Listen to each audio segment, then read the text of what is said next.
Hey, everybody, and welcome to the Katie Weaver Show. This is Katie. I'm your host. I'm so happy to be here. If you are live, it is the 29th of June at about noon Pacific or 11 a.m. Pacific time. Sorry, it's noon Mountain where I'm at. I want to let you know that I'm over in the chat room, and you can find the chat by heading over to 12radio.com. Click on the chat button and you'll be redirected into the Facebook chat. I also want to let you know that we are live streaming, and you can find the live by heading over to YouTube or Facebook and look for Katie Weaver Domestic Mystic. So that is how it's all going on. I'm trying a new streaming service today, and I'm super excited about it. So interesting. We'll see how it goes. You might have noticed I was able to play a little commercial at the beginning. So yeah, moving up in tech. It's always a good thing. Let's see. Let's take a look over in the chat room. I want to let you know, though, that I'm keeping an eye on the live stream chats as well as the chat room chat. So any way you slice it, we should be able to connect. And I do hope you guys had a good weekend. I hope you're not getting too hot. My God, it's a nightmare. I hope it's not a nightmare at your house. It is pretty hot at mine, to be honest. I just realized that I wanted to do Fairy Tale Tarot today, and I didn't get out the deck. So here we go. We missed the full moon last week, thanks to celebrating my birthday. But I didn't really want to give up Fairy Tale Tarot because that's one of our favorite things. So we're just going to do it today. How's that? We make our own rules, don't we? So I'm curious to know, how are you doing? How is this energy suiting you?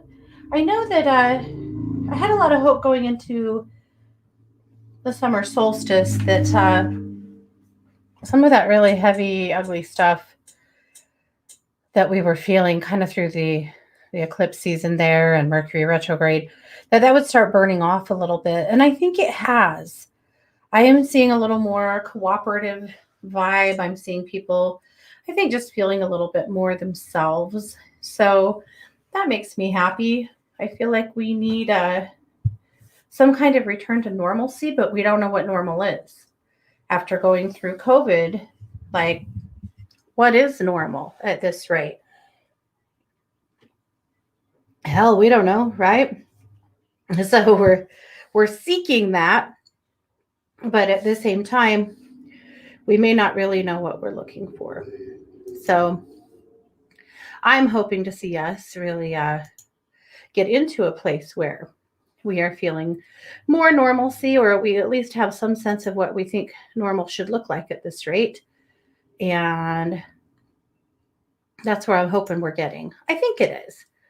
I feel like we're close, right? We're close. We're almost at that place. So I'm curious to know what you guys are doing that feels normal to you. Feels more like, the kind of world you want to be living in. No singing bowl, JR. Weird.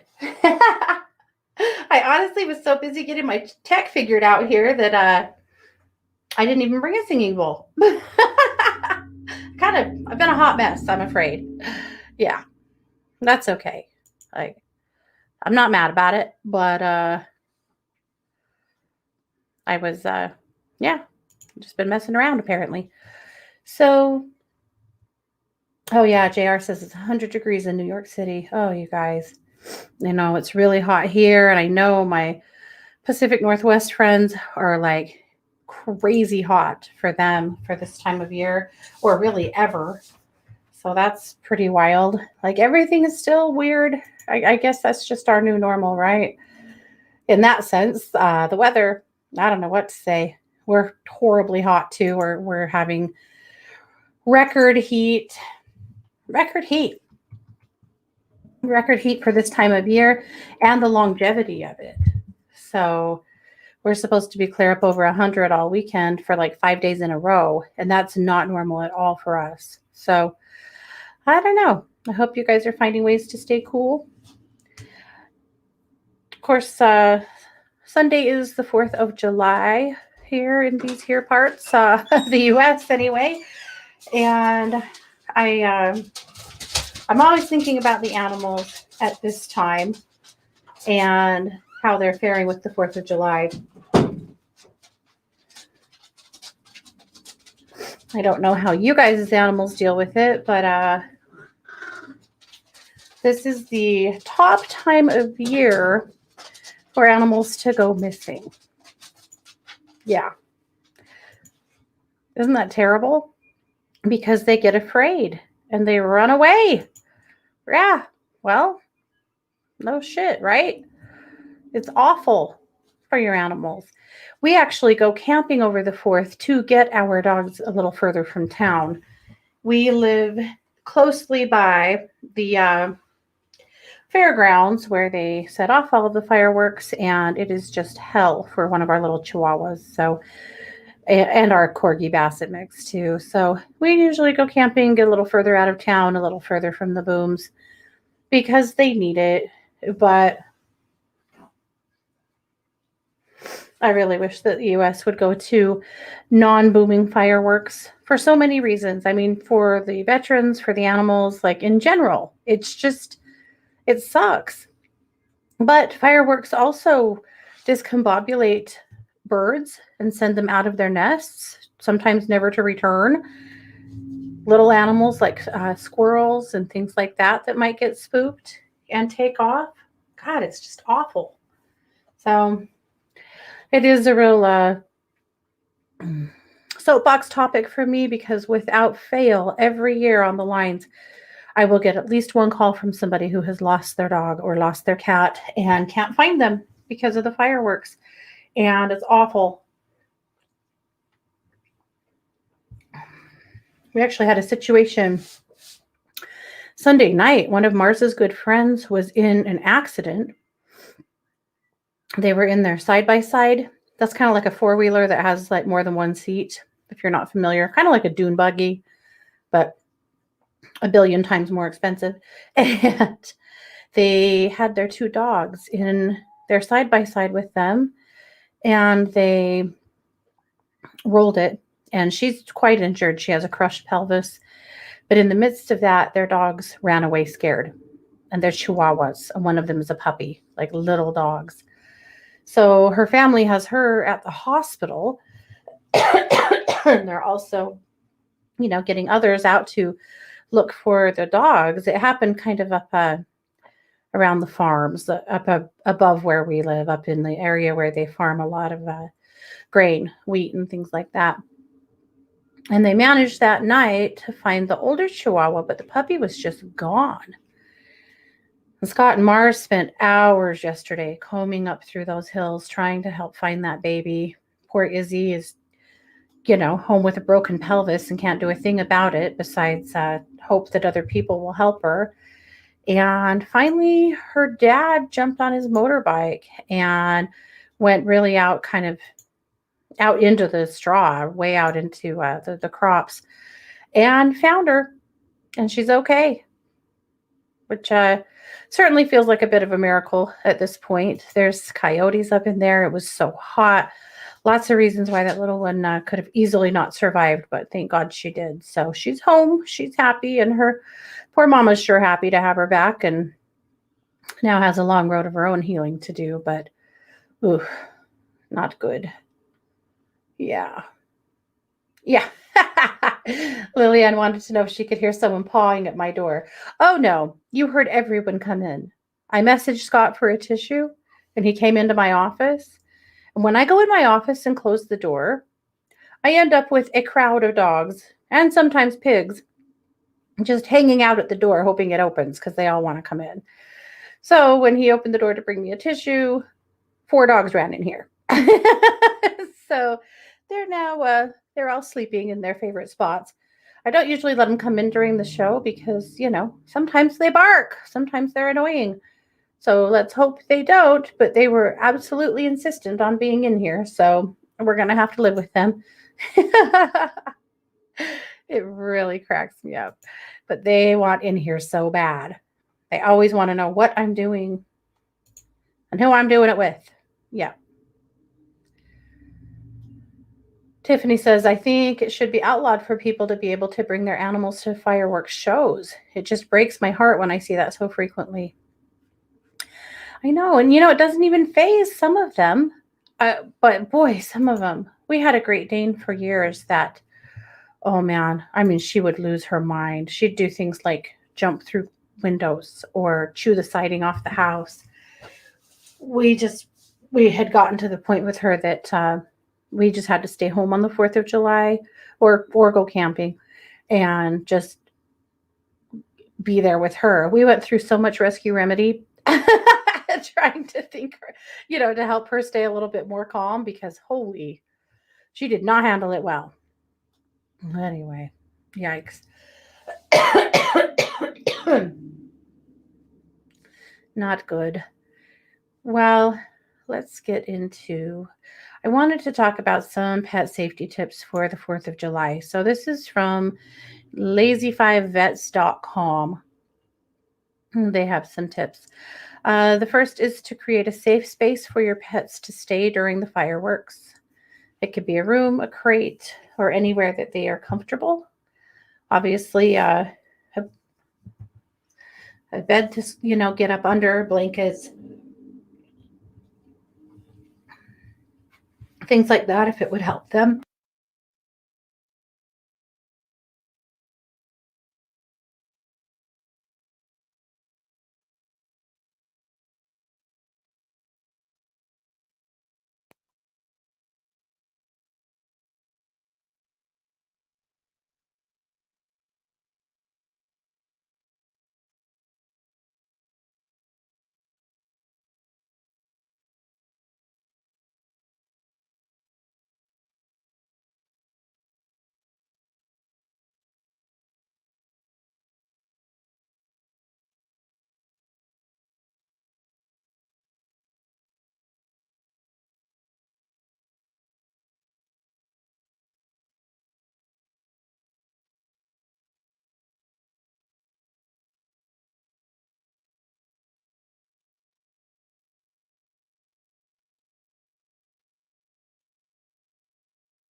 Oh, good Lord.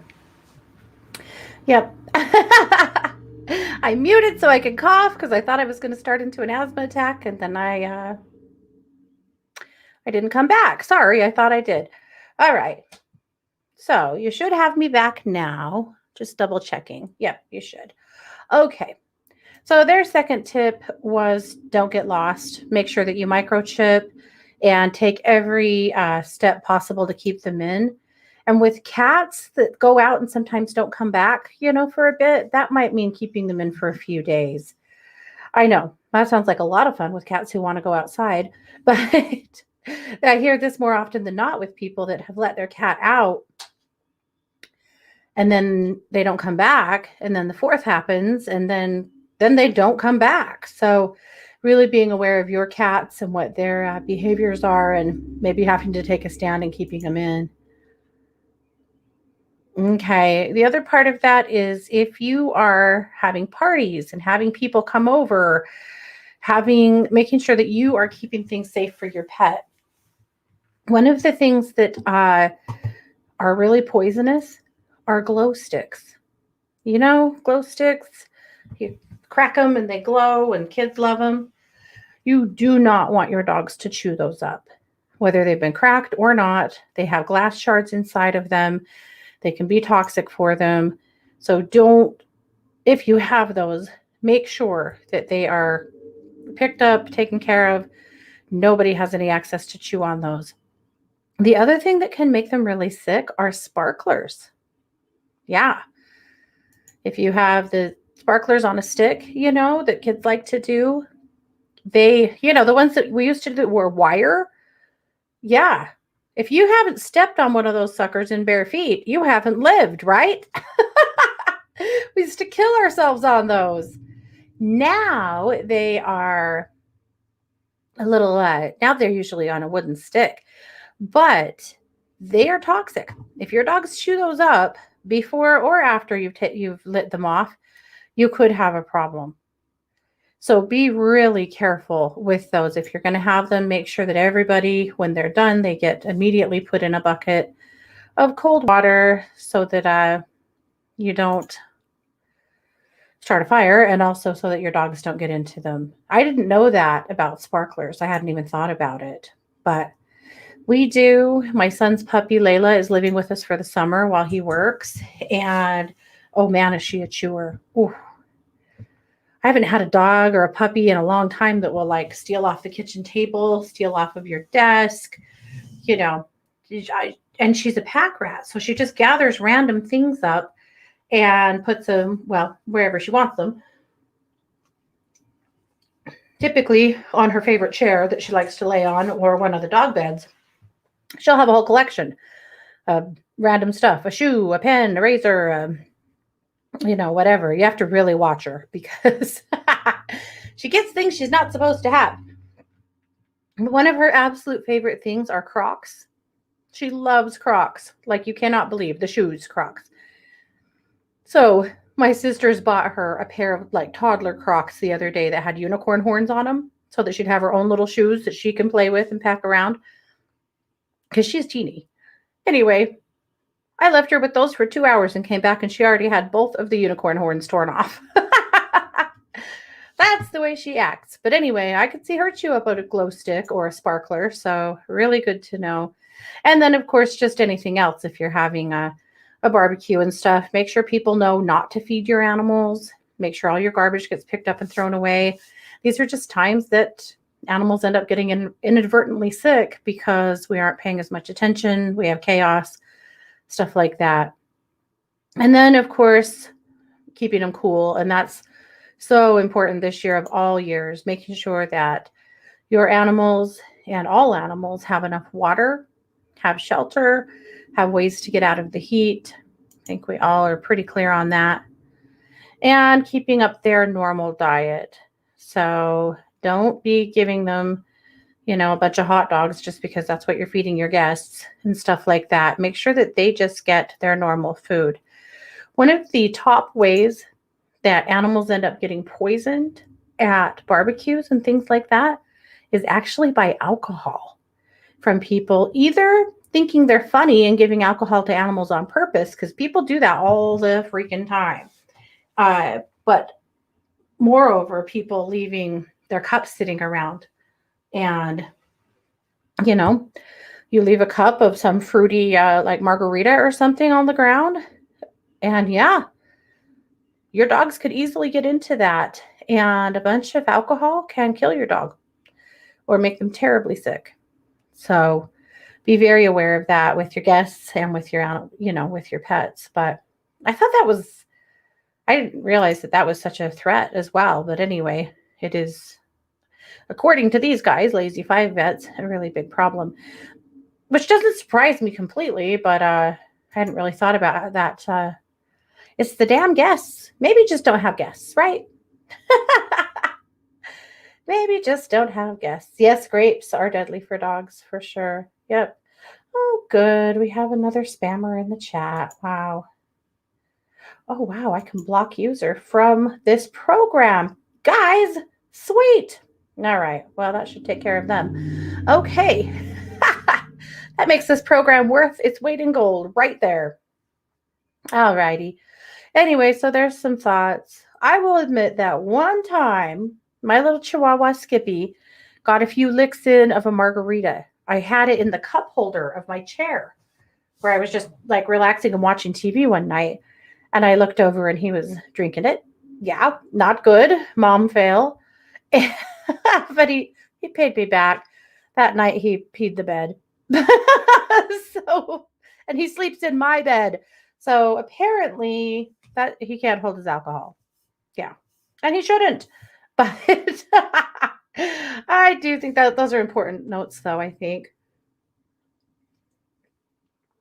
Now, I will say that we actually did get some advice from a vet to give the pigs beer.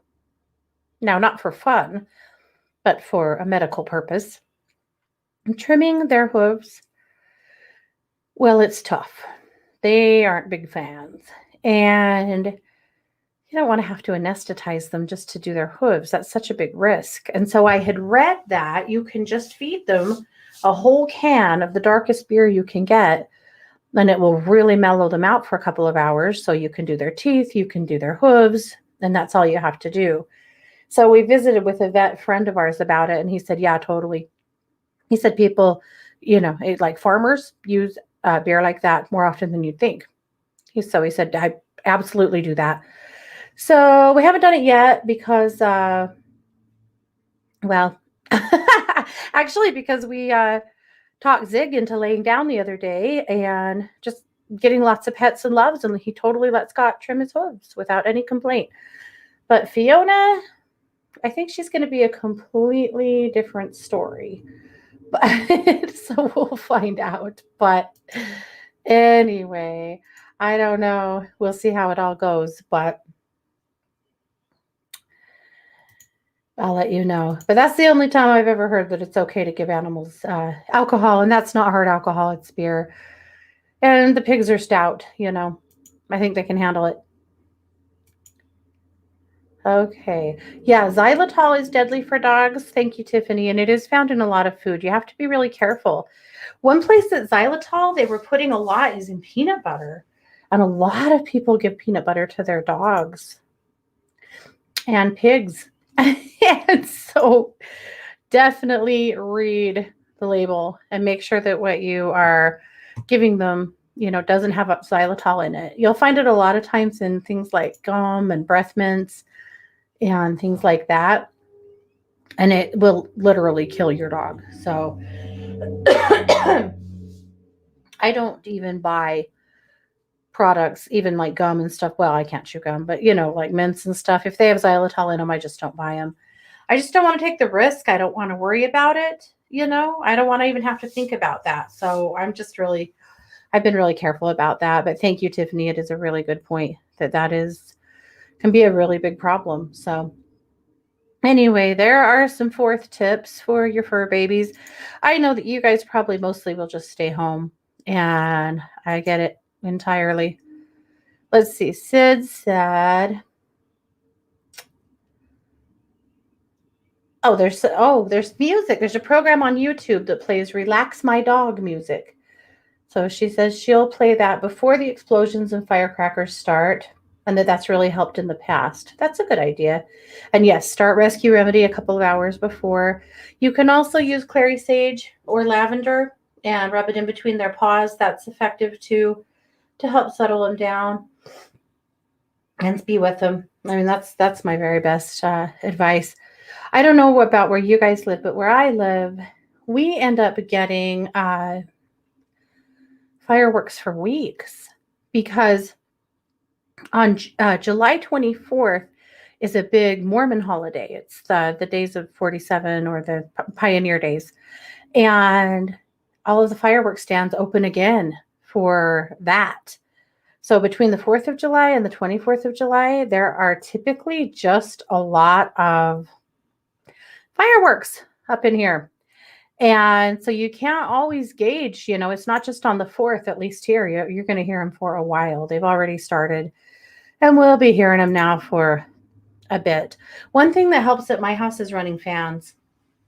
The fans seem to create enough white noise that they don't hear them as much, just in general, which is really good. But yeah, it's an ongoing issue for sure. Yeah.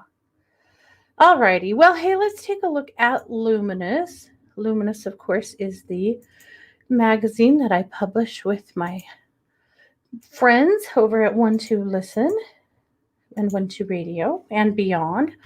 So I'm going to put a link in the chat rooms, and then we'll talk about it.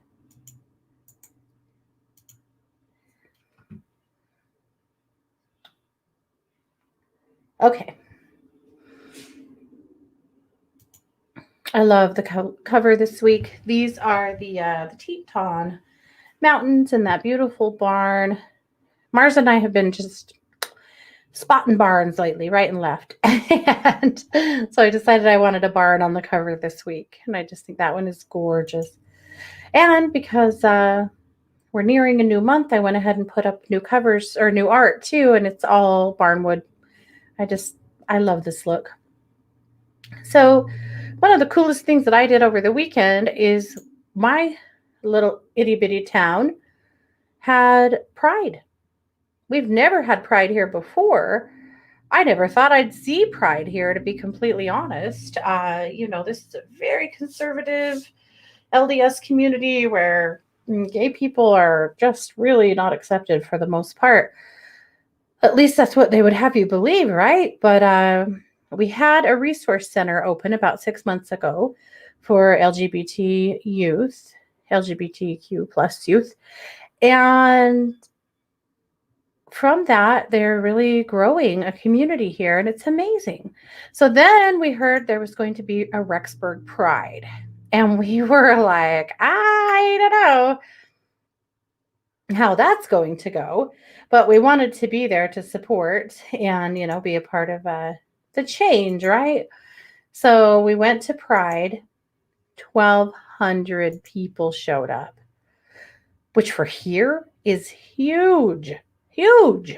So the park was absolutely packed.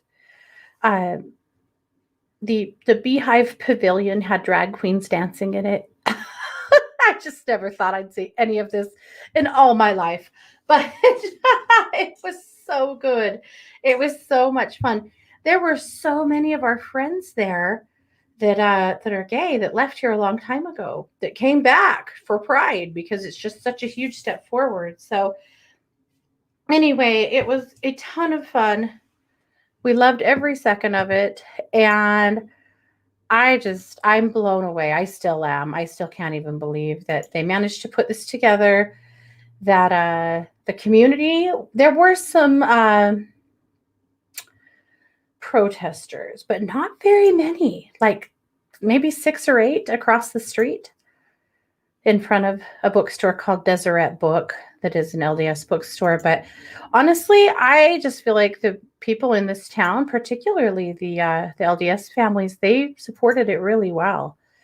And so, yeah, the protesters kill me because they're all over there with their, whatever their signs said, and they're all carrying American flags. And I cannot understand how it is that people think that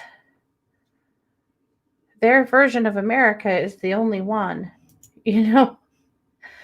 Like it or not, we are all under the same big tent. But it killed me that they had the flags over there, using that as a way or a reason to discriminate. Like, get the hell out of here with that, right? But you know what? People just completely ignored them and did their thing, and it was actually really great.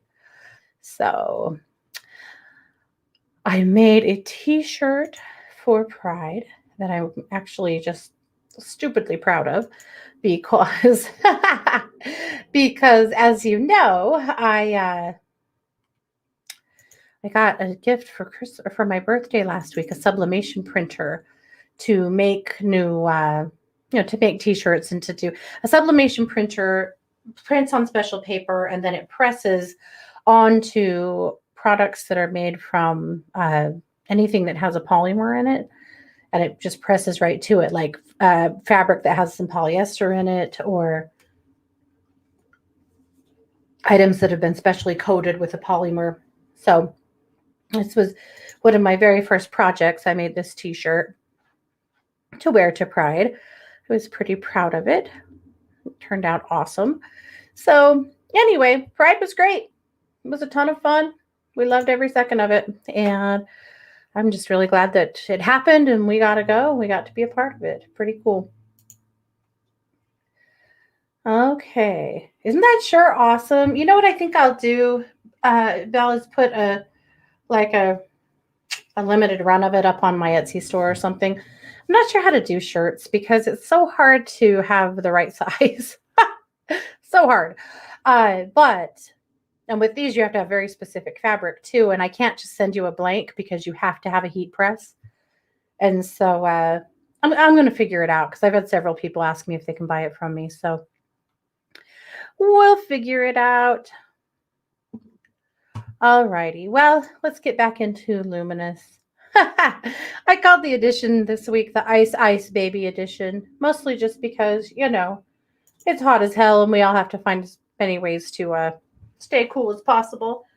For me and Mars, that's basically a trip to Sonic every night for a diet cherry limeade. But what can you do, right? So, Ice Ice Baby, I know, that's lame. It is what it is. All right, my article this week is about spiders. I saw the coolest spider last night. So I was sitting out with Scott. He was grilling burgers for dinner, and there was the coolest spider sitting there that I was trying to get a better look at and decide what kind of spider. She had a really thick body. I don't know what she was, but she was cool and really beautiful. And I know some of you guys, you hate spiders, and I understand that. I do. But then I don't, because spiders are such a power animal for women. They're the weavers, the creators, and women hate spiders and snakes. And I want us to not hate spiders and snakes and be afraid of them because they are power animals. But anyway, so I saw this really cool spider, and it got me thinking about my connection to spiders and to my cousin Eric. When I was a kid growing up, I had this super cool cousin named Eric. He was my great aunt's son, so he was a little removed, but he was a year older than me. And we used to go stay at their house. On the weekends, we got to just go stay, and it was fun. And they lived out in the country, so you just run wild and play and do whatever you wanted. And his mom is super cool, and she would sing in a band. So she'd be gone. See, as kids, we thought this was cool. As an adult, I'd be like, I don't know if I want you staying over there. There's never any adults there. Because she would be gone until like 2:00 in the morning singing with the band at bars and stuff. And so we'd just be having a party at her house. And he always had a slew of pets. And usually it was like reptiles and stuff like that. But he had this tarantula for years and years and years. And his name was Leroy. Something to know about Eric is that all of his pets were named Leroy. Leroy, Leroy, Leroy, just some play on Leroy. Everybody was named Leroy. I have no idea why. He was like that. Anyway, so Leroy, the tarantula, was just constantly with him. He'd just be watching TV and Leroy would be climbing around on his head and face and stuff. He was just constantly hanging out with him. So, of course, you weren't cool unless you were willing to hold Leroy. So, you might have been scared to death, but by God, you weren't going to say no to holding Leroy because Eric would tease you to the ends of the earth if you didn't hold Leroy. Because, come on, he's cool. He won't bite. Of course, he wouldn't bite. He was just like a rose hair, run-of-the-mill tarantula. He wasn't an aggressive one, but still as a kid. Anyway, so I was willing to hold Leroy. I don't know if you've ever held a tarantula before, but they have these really, really tiny toenails. So when you hold them and they walk with all those legs, those little teeny toenails kind of like go into your pores. It's a really weird sensation. So when Leroy would walk on you, it's a feeling. And so, but I held Leroy. I let him walk up and down my arms. I was cool. One of the cool kids. Then he convinced me that to fully experience holding Leroy, you were going to have to let Leroy walk on your face. So I took a deep breath and I sucked it up and I laid on the couch and Leroy ran around my head and face. And you can feel those toenails like going into your cheek and your forehead. And oh man, at one point, Leroy completely stopped walking and just like stood still for a minute. And he said, oh no, And I was like, what? And he said, when he stops walking, it means he's going to bite. Oh my God, this ass, right? Anyway, I managed to play it cool, guys. I was cool. Anyway, when Eric was 17, I was 16. He was killed in a car accident. And it really left me with, it was the first like real death. Like I'd lost grandparents, but someone close to me, close to my age, that was the first time that had ever happened. And, you know, the loss of him has stayed with me strongly, and he has stayed with me over the years. He is quite a hijinkster and a jokester. He's brought me dreams and messages for his mom, and I always smell his cologne, that gross CK1 that teenage boys used to slather on so you wouldn't smell their stench. Yeah, that one. Yeah. I'm sure he's really impressed. But anyway, I'll smell that cologne when he's near. But I always think about that experience with Leroy, that I had to trust him enough, and he still teased me and scared me. But by God, I did it. We can do hard things. But at any rate, it just made me think last night about Eric and about spiders, and of course about, yep, that's why the dogs aren't all supposed to be in here. You probably heard that. My little blind doggy is pacing in here, and he ran into one of the other dogs, and it startled him, and he cried. Don't worry, he's fine, just startled. All right, so here's the thing. Spiders are powerful medicine. They are a female energy. They're the weavers, the creators. They're resourceful. They can take care of themselves. They are willing and capable of doing what has to be done. And they are us in so many ways. So here's my thought. Think about spiders in a new light. If you can, think about spiders in the light of being the creator, of being something that is worthwhile, that's magical, that's special. Tess Whitehurst, I've talked about her before. She wrote the book Magical Housekeeping and lots of other things. She's very cool. And she says that if you catch a spider in your house and let it go outside, you can ask it a question. So I've done that for years. And yes, sometimes they answer. And it's a standing rule in my house that you're not allowed to kill a spider, a bug. You just catch them and take them outside. And my son told me that he has adopted that rule at his house too. He never kills any animal like that, or a little bug or whatever. He takes them out. But my rule with my kids forever has been, if it's outside, that's their house. Unless it's a mosquito, that's biting you. We don't just go outside and start killing everything that moves. We're not going to be that family. We're not going to be those people, right? And so he told me that the other day. He said, I want you to know that even in my house, I have always gathered up the spiders, taken them outside, and told my roommates that they have to gather them up and take them outside because that's the right thing to do. I'm so glad.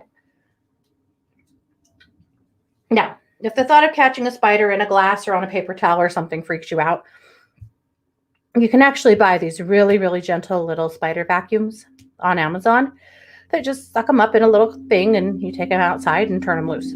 So if you want to do that, but I'm scaring the crap out of you, that's how you do it. Sid said she let the daddy long legs hang out in her house. They remind her of the Cirque du Soleil aerial artists, right? Absolutely. I love daddy long legs. They're something very cool. Not as much as I love cat face spiders, but that's a whole other story. Yeah, Belle said the only spiders that have to go are black widows and brown recluses because they can hurt us. Yeah, we get hobos here, hobo spiders. Yeah.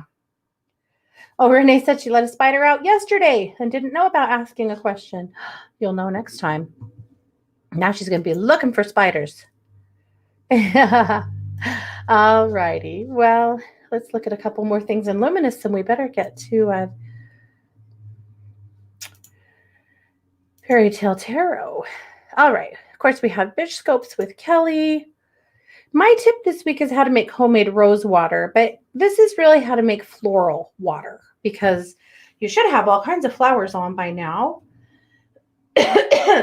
So you take 8 ounces of water, a half a cup of dried organic rose petals. If they are fresh, I would double that. And of course, again, it doesn't have to be rose.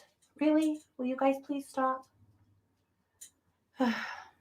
All because of a tissue. Okay. You bring it to a boil, like barely to a boil, and then turn your saucepan all the way down to low and just let it simmer for 30 minutes. And then cool it and strain it, and then you have this floral water. And if it's roses, that's amazing to wash your face with. Uh, Lavender is really nice to make like a room spray or a linen spray. Yeah, you have to store it in the fridge unless you're going to preserve it. If you're going to preserve it, you can use a little vodka to keep it from getting icky, But if you don't, keep it in the fridge. And that's how you do it. So you could do that with all different kinds of flowers. I've done it before with crabapple blossoms because my crab apples smell amazing in the spring. And there's no way to really capture that except for with floral water. And I just love it. I love the smell. So that's a thought for you as your flowers are blooming. It does not work with tulips because tulips don't smell good. So there's that. But I tried. It didn't work. There was nothing to it. But flowers that have a heavy, nice perfumed scent, that works really well. All righty. I think I will leave that there so that we can move on to, so you guys can go through Luminous and read the rest of it. I'm going to move on so we can get to Fairy Tale Tarot, or I'm afraid we'll run out of time. So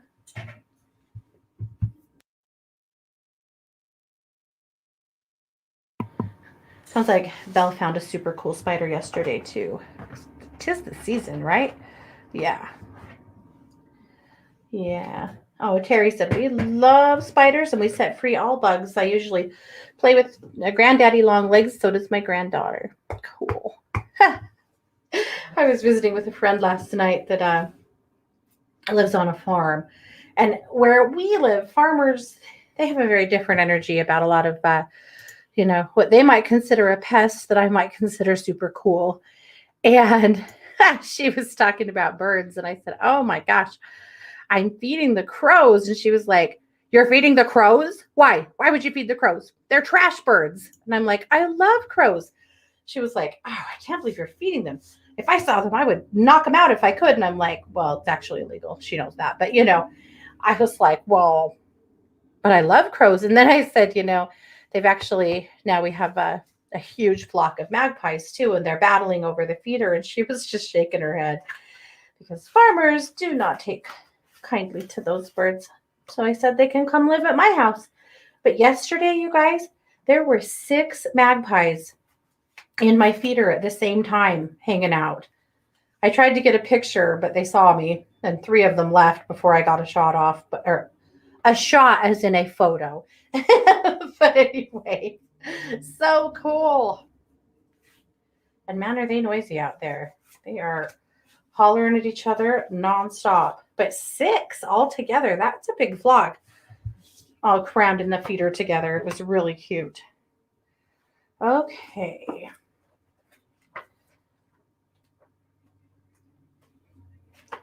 All right, so we are going to do Fairy Tale Tarot for the full moon. So I know we're a few days in, but oh well, that's just how it is. And so I pulled the card. I'm just looking up the story right now, and we'll read it, and that will give us a peek into what we need to know collectively about the upcoming full moon. So this is why I do this early, because I hate having to go through and have to find the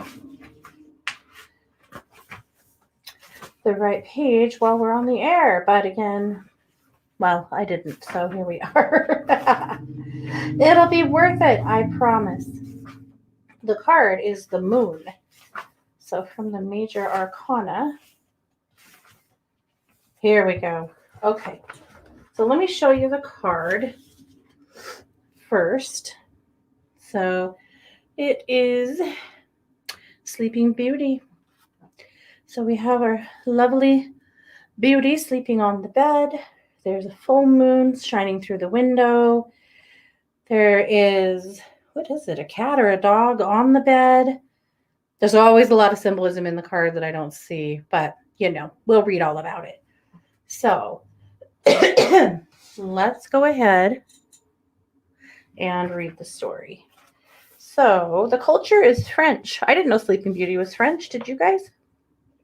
You probably did. Okay. The keywords: going within, dream time, and illusions. So I'm going to read the story and then let's interpret it together about how we think that applies to us for the full moon cycle.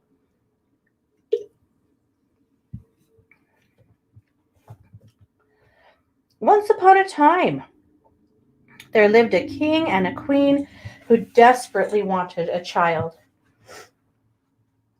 After many years of wishing and waiting, they were blessed with a baby girl. The king called for a grand celebration and invited friends, family, and fairies to the affair.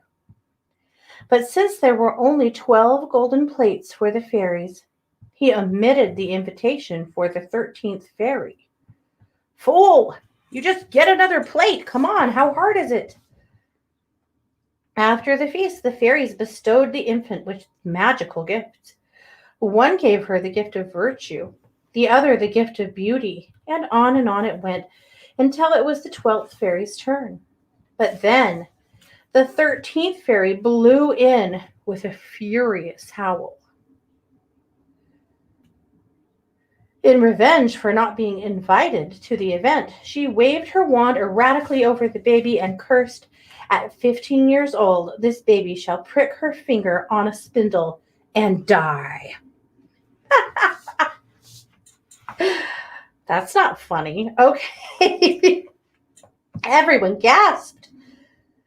But after the maleficent fairy flew away, the 12th fairy stepped forward to help mitigate the evil curse by preventing her death and allowing her to fall into a 100-year sleep instead. The next day, the king decreed that all spindles in the kingdom be destroyed. And with the elimination of the spindles, everyone breathed a sigh of relief. But then how are they making their fabric and their clothing? It's just a thought I had. The years passed, and many of the fairy wishes were realized.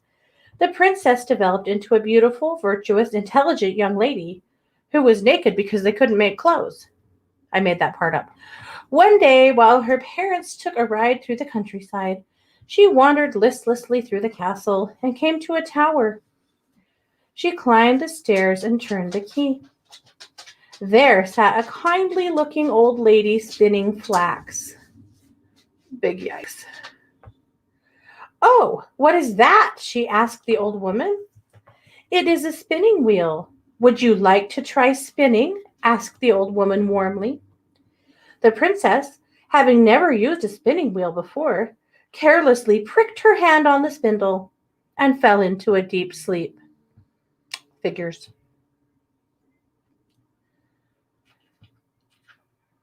When the king and queen returned, they were devastated to find their daughter unresponsive. The king had placed her in her room before everyone came in and around the castle fell under the same spell. As the years passed, thorny bramble, ivy, and briars covered the castle. Legends were told about a beautiful princess sleeping in a forgotten place. The mysterious princess came known as Briar Rose. Princes from far and wide tried to find her, but were unsuccessful getting through the thick growth that dominated the landscape. One day, a prince heard the tale about the sleeping princess. He wanted to be the one to set her free. The local wise man warned him of the perils of such a rescue, but the young prince was not to be dissuaded. He marched through an ivy-covered path and the wild woods. Instead of the thorns and brambles stinging him, They moved out of the way and revealed a path of flowers that led to the castle. I'm going to go out on a limb and think that the fairies did that. The good ones, of course. Not the one that didn't get invited to the party. Yeah. You're right, though. Princes must not be good at yard work. Maybe I'm a prince. With caution, the prince proceeded through the grounds where all of the horses lay motionless.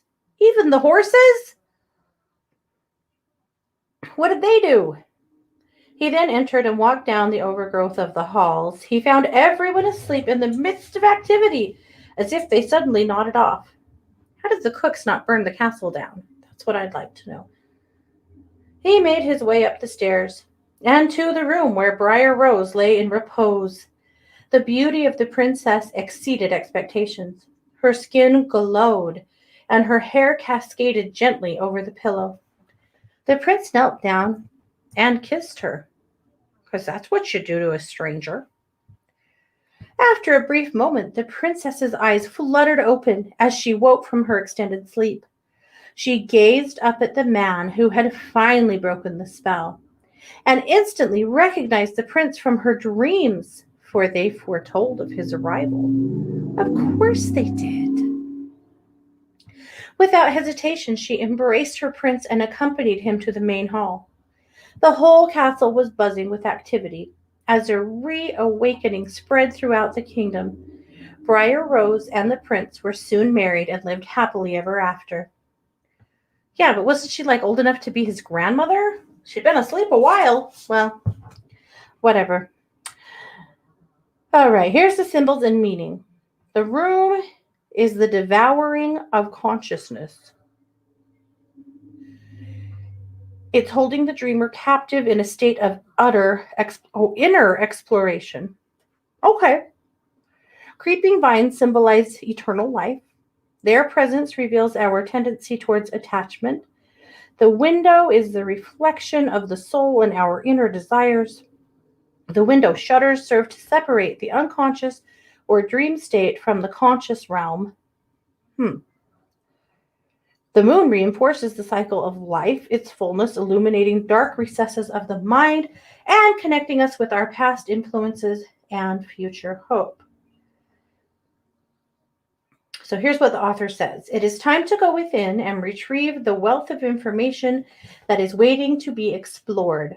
By examining our dreams and confronting our nightmares and shadows, we will be more equipped to break through the illusions that may have blinded our waking state. This is an important step on our journey toward becoming centered and fulfilled. Okay, so I can definitely go there with it. So again, this is a collective consciousness read, right? So that tells me that during this full moon cycle, that quite literally we should be paying attention to our dreams.